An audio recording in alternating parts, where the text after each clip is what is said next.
মধ্যপ্রাচ্যে ক্রমবর্ধমান অস্থিরতার মধ্যে যুক্তরাষ্ট্র এখন সরাসরি সৌদি আরবের দিকে চাপ দিচ্ছে।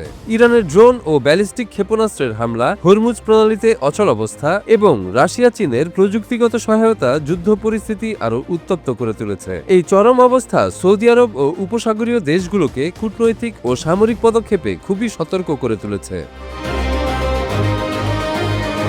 মার্কিন সিনেটর লিন্ডসে গ্রাহাম সৌদি আরবকে তীব্র হুঁশিয়ারি দিয়েছেন। সামাজিক যোগাযোগ মাধ্যম এক্সে তিনি লিখেছেন, সৌদি আরব তাদের শক্তিশালী সামরিক বাহিনী ব্যবহার করতে অস্বীকৃতি জানিয়েছে। যদি পারস্পরিক স্বার্থের লড়াইয়ে তারা যুক্ত না হয়, তবে তাদেরকে এর পরিণাম অবশ্যই ভোগ করতে হবে। গ্রাহামের এই মন্তব্যে পরিষ্কার বোঝা যায় যে যুক্তরাষ্ট্র আশা করছে উপসাগরীয় দেশগুলো যুদ্ধের ময়দানে হাজির হবে।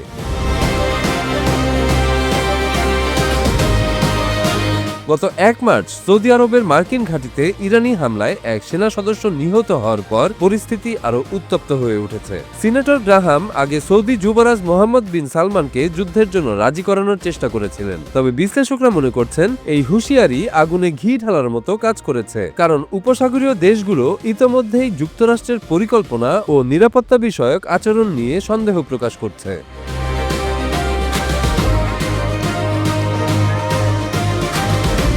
উপসাগরীয় দেশগুলো আগেই মার্কিন প্রশাসনকে সতর্ক করেছিল তাদের ভূখণ্ড ব্যবহার করে ইরানে কোনো হামলা চালানো যাবে না। তবুও ইরান এখনো ড্রোন ও ক্ষেপণাস্ত্রের আক্রমণ অব্যাহত রেখেছে। সেন্ট্রাল কমান্ডের তথ্য অনুযায়ী গত কয়েক সপ্তাহে উপসাগরীয় ঘাঁটিতে হামলায় মার্কিন সেনাদের হতাহত হওয়ার ঘটনা ঘটেছে।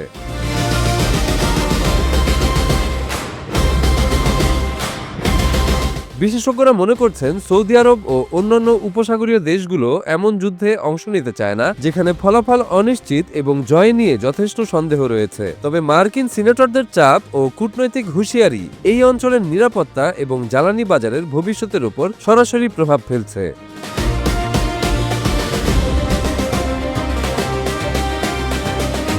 মধ্যপ্রাচ্যের এই পরিস্থিতিতে পরিষ্কার দেখা যাচ্ছে যে কোনো সামরিক পদক্ষেপ কেবল স্থানীয় নয়, বরং আন্তর্জাতিক কৌশল ও শক্তির সমীকরণের সঙ্গে সরাসরি জড়িত। সৌদি আরবের পদক্ষেপ এবং যুক্তরাষ্ট্রের চাপ আগামী কয়েক সপ্তাহে মধ্যপ্রাচ্যের সংঘাতের ভবিষ্যৎ নির্ধারণ করবে।